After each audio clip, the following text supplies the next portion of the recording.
అందరికీ నమస్కారం. నా ప్రాణమ పాట 81. రోహన్ తన చైన్ పట్టుకుని ఉన్న కృతికను తన ముందరకు లాగి తను కూడా ఒక్కటి పీకుతాడు. కృతిక రోహన్ని చూస్తూ, దానికోసం నన్నే కొడతావా? అసలు దీనివల్లే ఇదంతా. ముందు దీన్ని చంపేస్తేనే నాకు నువ్వు దగ్గరవుతావు అని మళ్ళీ కత్తి తీసుకుని ధృతి మీదకు వెళ్తుంది. రోహన్ రియాక్ట్ అయ్యేలోపు అశ్విన్ వచ్చి కృతికను పక్క లాగడంతో తన చేతిలో ఉన్న కత్తి తనకే కడుపులో కొంచెం లోతుగా గుచ్చుకుంటుంది. ప్రతాప్ గారు అది చూసి కృతిక అని తన దగ్గరకు పరిగెడతారు. అశ్విన్ కోపంగా మళ్ళీ ఈశాన్ దగ్గరికి వెళ్ళి, ఇదంతా నీ వల్లే, నీ పిచ్చి వల్ల అనవసరంగా ధృతి ప్రాణం మీదకి వచ్చింది, నిన్ను చంపేయాలి ముందు అని అరిచి ఈశాన్ గొంతు పట్టుకుంటాడు. ధృతి ఈశాన్ దగ్గర పరిగెత్తి అశ్విన్ని తన్ను వదులు అంటుంది. రోహను కృతికను చూసి వివేక్ను పిలిచి హాస్పిటల్కి తీసుకెళ్ళమని చెప్తాడు. సార్, కానీ ముందు కిడ్నాప్ చేశారని కేసు ఫైల్ చేయాలి అంటాడు వివేక్. వివేక్, చెప్పింది చెయ్యి, నువ్వు ఒక పోలీస్ ఆఫీసర్వి కాబట్టి ఏం ఫార్మాలిటీస్ ఉన్నా నువ్వు మేనేజ్ చెయ్యి, బట్ కేసు మాత్రం అవ్వకూడదు. ఇన్ని రోజులు వీళ్ళ మీద అనుమానం మాత్రమే ఉండేది, కానీ ఈరోజు కన్ఫామ్ అయ్యింది తనకి ఎక్కడి నుండి ప్రమాదం అని. సో వీళ్ళ చావు నా చేతుల్లోనే, కానీ మామూలుగా ఉండకూడదు, అది నాకు వదిలే అంటాడు రోహన్. అందుకే మిమ్మల్ని కూడా ఐజీ అంకుల్ ద్వారా అనఫీషియల్గా తన సెక్యూరిటీగా పెట్టాను. ఇది కేసు అయితే కోర్ట్ అంటూ బెయిల్ అంటూ వాళ్ళు తప్పు, అది నాకు ఇష్టం లేదు అంటాడు రోహన్. సరే సార్ అని వాళ్ళందరినీ కస్టడీలో తీసుకుని కృతికని హాస్పిటల్కి తీసుకెళ్తారు.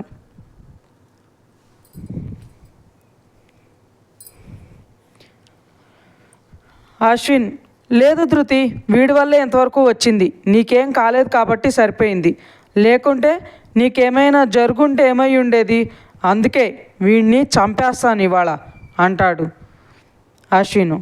ధృతి కోపంగా ఈశాన్ని వదులు అశ్విన్ అని గట్టిగా అరుస్తుంది. అశ్విన్ అయినా ఈశాన్ని వదలకుండా తన గొంతుని అలాగే పట్టుకుంటాడు. ధృతికి కోపం పెరిగిపోయి అశ్విన్ని లాగి ఒకటి పీకి, అతన్ని వదలమని చెప్తున్నానా, వదులు ముందు, నాకేమైనా అయితే నీకేంటి ప్రాబ్లం? అన్నింట్లోనూ తెగ దూరిపోతున్నావు, నువ్వెంతలో ఉండాలో అంతలోనే ఉండు అని అరుస్తుంది. అలా అంటావేంటి ధృతి, నీకేమైనా అయితే నేను భరించలేను, వీడి కారణంగానే కదా ఈరోజు అని కృతికను చూపించి, దాని చేతిలో నీకెంత ప్రమాదం తప్పిందో, వీడు వాళ్ళకి హెల్ప్ చేయబట్టే కదా ఇదంతా జరిగింది అంటాడు. నువ్వెందుకు భరించాలి? నాకేమన్నా అయితే పోయేది నేను, బాధపడితే మా అమ్మ నాన్న బావ బాధపడాలి, వాళ్ళు చూసుకుంటారు నా గురించి, మధ్యలో నువ్వెందుకు వచ్చావు, అసలు ఎవరో నువ్వు అని అడుగుతుంది ఆవేశంగా. నేనెందుకు వచ్చాను అంటే, నేను నీ భర్తని, నువ్వు అవునన్నా కాదన్నా నీకేం కాకుండా చూసుకోవాల్సిన బాధ్యత నాకుంది అంటాడు అశ్విన్. ధృతి వెటకారంగా నవ్వుతూ, భర్త ఇదెప్పటి నుండి? అయినా ఎవరిది ప్రేమో నువ్వు చెప్తున్నావా, ఎలా ఉండాలో నువ్వు చెప్తున్నావా? భర్త అనే అర్హత కూడా నీకు లేదు, భార్యతో ఎలా ప్రవర్తించాలో కూడా తెలియని నువ్వు ఇంకొకరికి నీతులు చెప్తున్నావా అంటుంది. అశ్విన్ బాధగా, కాదు అనన్ ధృతి, నేను చాలా పెద్ద తప్పే చేశాను, కానీ నీ గురించి ఆలోచించే రైట్ నాకుంది, ఎందుకంటే నేను నిన్ను ప్రేమిస్తున్నాను, ఇప్పటికీ నువ్వే నా భార్య అనుకుంటున్నాను అంటాడు. ఎందుకు ఇంకా అనుకోవడం, లేని బంధాన్ని ఇంకా ఎందుకు మోస్తున్నావు? ఓ, నేను ఇంకా ఒంటరిగా ఉంటున్నాను కాబట్టి మళ్ళీ నీ దగ్గరికి వస్తానని కలలు కంటున్నావా? నువ్వు తప్ప నాకు ఇంకొకరు గతి లేరు అనుకుంటున్నావా? అది ఎప్పటికీ జరగదు, ఎందుకంటే నేను రోహన్కి కాబోయే భార్యను కాబట్టి అంటుంది గట్టిగా. ఈశాన్ వైపు తిరిగి, నువ్వు మంచివాడివి, నా విషయంలో మాత్రమే ఇలా చేస్తున్నావు అని నాకు తెలుసు, అందుకే నిన్నేమీ అనకుండా ఇక్కడి నుండి వెళ్ళిపోతున్నా, కాదని మళ్ళీ నా జోలికి వస్తే నిన్ను చంపడానికి కూడా నేను వెనకాడను అంటుంది ఆవేశంగా. అప్పటిదాకా వివేక్తో బెనర్జీతో ఎలా చేయాలో ఏం చేయాలో చెప్తున్న రోహను ధృతి మాటలు విని తన కోపం చూసి దగ్గరకు వెళ్ళి, బంగారం ఏం మాట్లాడుతున్నావు? నువ్వు ఇప్పుడు డిస్టర్బ్ అయ్యి ఉన్నావు. ఇప్పుడు అవన్నీ అవసరమా? పద ఇంటికి వెళ్దాం అని తనని తీసుకెళ్తుంటే రోహన్ చెయ్యి పట్టి ఆపి, లేదు బావా, తనకి తెలియాలి తాను అనుకుంటున్న ధృతిని నేను కాదని, తను ఆ రోజే చనిపోయిందని. ఇప్పుడున్నది ధృతి అశ్విన్ రాయ్ కాదు, ధృతి రెడ్డి, రోహన్ రెడ్డి కాబోయే భార్య అని తనకి తెలియాలి అని అశ్విన్ వైపు తిరిగి, అంతేకాదు నువ్విక్కడే ఉండాలి, మా పెళ్ళి చూడాలి, మా పెళ్ళి కూడా నువ్వే చెయ్యాలి, అంతవరకు కూడా నువ్వు మా ఇంట్లోనే ఉండాలి, ఉంటున్నావు అని అక్కడి నుండి రోహన్ని తీసుకువెళ్ళిపోతుంది. ఈశాను అశ్విన్ని చూసి నవ్వుతూ, ధృతిని నీ లైఫ్లోకి మళ్ళీ రానివ్వకూడదు అనుకున్నా, నీ తర్వాత తను నా లైఫ్లోకి వస్తుంది అనుకున్నా, కానీ ఇప్పుడు నువ్వు వచ్చి ఆ రోహన్ గాడి దక్కేలా చేసావు. కానీ దీన్ని నేను జరగనివ్వను, మీ ఇద్దరికీ ధృతిని దూరం చేస్తా అని అక్కడి నుండి వెళ్ళిపోతాడు. రోహన్ కూడా ఈశాన్ని సీరియస్గా తీసుకోడు. దివిత్ ద్వారా ఈశాను ధృతిని ఎంత లవ్ చేశాడన్న విషయం తెలుసుకుంటాడు. అంతేకాకుండా తనకున్న రెప్యుటేషన్ దెబ్బతీయడం కూడా తనకి ఇష్టం లేదు. దానివల్ల వాళ్ళ కంపెనీ షేర్స్ పడిపోతే చాలామంది జాబ్స్ పోతాయని. ధృతిని చంపడానికి చూసింది మాత్రం ప్రతాప్ గారు, కృతిక అని కన్ఫర్మ్ అవడంతో వాళ్ళ మీద మాత్రమే సీరియస్గా ఉంటాడు. ఈశాను, రోహను, ధృతి వెళ్ళిపోయాక అశ్విన్ అక్కడే కూర్చుని ఏడుస్తూ ఉంటాడు. నా తొందరపాటు వల్ల నేను చేసిన పెద్ద తప్పు నాకు ఈ బాధను మిగిల్చింది. కనీసం మనిషిగా కూడా ఆ రోజు నేను ఆలోచించలేదు. ఆ రోజు నేను చేసిన తలుచుకుంటే నా మీద నాకే అసహ్యంగా ఉంది. ఇంకా నీకు ఎలా ఉంటుందో, అసలు క్షమించరాని తప్పు చేశాను అని నీ కళ్ళలో కోపం చెప్తుంది బుడ్డి. సారీరా, నిజంగా నేను చాలా పెద్ద తప్పు చేయబోయాను నా మూర్ఖత్వంతో. ఇప్పటి వరకు నీ కోసం, నీ సంతోషం కోసం నేను ఏది చేయలేదు. కానీ మొదటిసారి నువ్వు అడిగావు కదా నీ పెళ్ళికి నేను ఉండాలని, అది నేనే చేయాలని.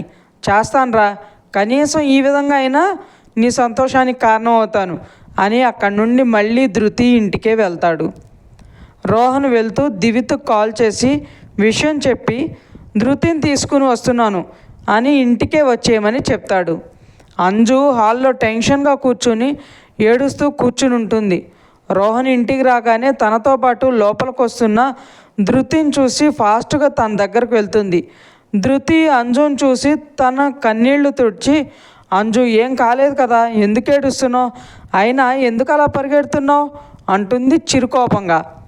అంజు ఏడుస్తూ, నాదే తప్పు ధృతి, ఇంట్లో ఉండకుండా బోర్డు ఐస్ క్రీమ్ కోసం బయటికి పోయాను. నేను ఇంట్లో ఉండుంటే కనీసం ఇలా జరగకుండా అన్నా ఏదో ఒకటి చేసేదాన్ని. నిన్ను ఒంటరిగా వదిలేసి వెళ్ళడం నేను చేసిన తప్పు అని తనని తాను తిట్టుకుంటుంటే రోహన్ తనని ఆపి, అంజు ఇలా చేయకు, నీ తప్పేమీ లేదురా, అనవసరంగా నువ్వు తిట్టుకుని బాధపడకు అంటాడు తల నిమురుతూ. ధృతి అంజు మైండ్ని డైవర్ట్ చేయడానికి, ఇంకా నీ ట్యాప్ కట్టేసి నువ్వు వెళ్ళి నా కోసం జ్యూస్ తీసుకుంటురా, రోజు పని లేదని ఏడుస్తున్నావుగా, అందుకే ఇవాళ పనంతా నీదే అని రోహన్ వైపు తిరిగి, అంతే కదా బావా అంటుంది. రోహన్ నవ్వుతూ, వెళ్ళు అంజు, నా బంగారం చెప్పింది కదా, వెళ్ళి ఫాస్ట్గా తెచ్చేసాయి అంటాడు. అబ్బో, తమ బంగారం చెప్తే నేను వెళ్ళి తెచ్చేయాలా? అంతేలే, మరదల కోసం చెల్లి పని చెప్తున్నావు పో, అందుకే నా కోసం, నీ అల్లుడి కోసం, నీ మరదల కోసం నువ్వే తీసుకుంట్రా అంటుంది కన్ను కొడుతూ. రోహన్ నవ్వి, చెల్లి ఆజ్ఞ శిరసా వహిస్తాను అని కిచెన్లోకి వెళ్ళిపోతాడు. రోహను జ్యూస్ తీసుకుని వీళ్ళ దగ్గరికి రాగానే దివిత్, రిషి వస్తారు. అక్కడ జరిగిందంతా తెలుసుకుని దివిత్ చాలా బాధపడతాడు. ధృతి దివిత్ బాధను చూసి, అన్నయ్య, ఈశాన్కి నువ్వేం చెప్పలేదు కదా నన్ను లవ్ చేయమని, ఇలా నన్ను బలవంతంగా పెళ్లి చేసుకోమని, మరి నువ్వెందుకు అంత బాధపడుతున్నావు? ఈశాను నీ మీద చాలా కోపంగా ఉన్నాడు. నువ్వు తన ముందరికి వెళ్ళడం కూడా నాకు ఇష్టం లేదు. నీ మనసులో తన దగ్గరికి వెళ్ళే ఆలోచన ఉంటే మానే అంటుంది. దివిత్ ధృతి చేయి పట్టుకుని, నువ్వు నా చెల్లి అవటం నిజంగా నా అదృష్టం రా అంటాడు. మీకు ఇంకొక ముఖ్యమైన విషయం చెప్పాలి అని అంజుని, రిషిని, దివిత్ని చూసి రోహన్ని వచ్చి తన పక్కన కూర్చోమంటుంది. రోహన్ వచ్చి తన పక్కన కూర్చోగానే అందరూ ధృతి ఏం చెప్తుందా అని తననే చూస్తుంటారు. ధృతి మెల్లగా తలదించుకుని, నేను బావని పెళ్లి చేసుకుంటున్నాను, అది కూడా ఈ వారంలోనే అంటుంది. అంజు ఆశ్చర్యంగా, నిజంగానా ధృతి? ఎంత మంచి న్యూస్ చెప్పావే, ఐఎమ్ వెరీ హ్యాపీ అంటుంది ధృతిని ముద్దు పెట్టుకుంటూ. ఇప్పటికైనా నీ లైఫ్ గురించి ఆలోచించి ఒక మంచి డెసిషన్ తీసుకున్నావు స్వీటీ, నాకు కూడా చాలా సంతోషంగా ఉంది అంటాడు దివిత్. రిషి అయితే షాక్. ధృతి పెళ్ళికి ఒప్పుకోవడం, అది కూడా ఇంత త్వరగా, వారంలో ఏంటో అర్థం కాలేదు. ఇంకో పక్క అయితే అశ్విన్ గురించి ఆలోచిస్తూ ఉంటాడు. రోహన్కి అయితే ఏం మాట్లాడాలో అర్థం కాదు. దివిత్, అంజు హ్యాపీనెస్ చూసి రిషిని చూస్తాడు. తను ఉన్న ఆలోచనలో రోహన్ తనని చూస్తున్నది గమనించడు రిషి. రోహను ధృతి వైపు తిరిగి, బంగారం నీతో మాట్లాడాలి, ఒకసారి లోపలికి రా అని తన రూమ్లోకి వెళ్ళిపోతాడు.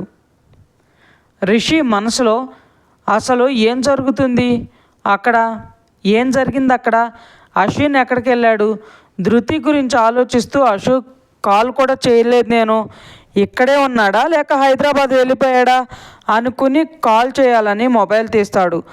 అంజు రిషిని చూసి, ఆర్యు నువ్వు అశ్విన్ గురించి ఆలోచించుకు, ధృతినే పెళ్లి కొప్పుకుంది, నేను ఆల్రెడీ నీకు చెప్పాను, రోహన అశ్విన అనే ఆలోచన వస్తే నేను రోహన్కే సపోర్ట్ చేస్తాను అని అంటుంది. రిషి అంజుతో, తనే ఒప్పుకున్న తర్వాత నేను చేసేదేముంది అంజు, నేను మళ్ళీ వస్తాను అని అక్కడి నుండి లేచి అశ్వినికి కాల్ చేస్తూ బయటికి వెళ్ళిపోతాడు. దివిత్ వీళ్ళిద్దరిని గమనించి మనసులో అసలు ఏం జరుగుతుంది ఇక్కడ, ఇంతకీ అశ్విన్ ఇక్కడికి చిన్ను కోసమే వచ్చాడా లేక వేరే ఏ కారణం అయినా ఉందా, ఇప్పుడు బావతో పెళ్ళి అంటే అశ్విన్ ఏమైనా చేస్తాడా, రిషిని చూస్తుంటే ఈ పెళ్ళి తనకి ఇష్టం లేనట్లుగా ఉంది అని ఆలోచిస్తూ ఉంటాడు. ధృతి లోపలికి రాగానే రోహను, అసలు ఏం ఆలోచిస్తున్నావు బంగారం, ఏంటిదంతా, ఎప్పుడూ లేదు ఇప్పుడెందుకు పెళ్ళి అంటున్నావు, నువ్వు ఇది అశ్విన్ మీద కోపంతో తీసుకుంటున్నావా లేక నా మీద ప్రేమతోనా అని అడుగుతాడు.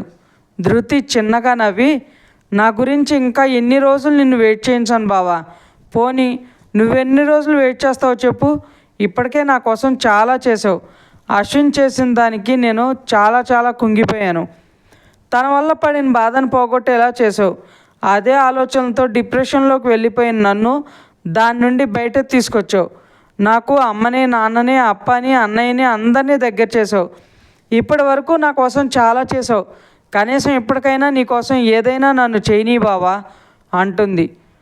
నువ్వేం మాట్లాడుతున్నావు నీకైనా అర్థమవుతుందా బంగారం, ఇన్ని రోజులు అత్తమ్మ, మామ, అమ్మమ్మ అందరూ మన పెళ్లి గురించి అడిగినప్పుడు నాకు టైం కావాలని చెప్తూ వచ్చిన నువ్వు ఇంత సడన్గా పెళ్ళంట అనడం ఏంటి అంటాడు రోహన్. ఇంకా ఉంది ఫ్రెండ్స్, మీకు ఈ స్టోరీ నచ్చినట్లయితే లైక్ చేయండి, సబ్స్క్రైబ్ చేయండి, ఎంతలా ఆదరిస్తున్నందుకు థ్యాంక్ యూ సో మచ్.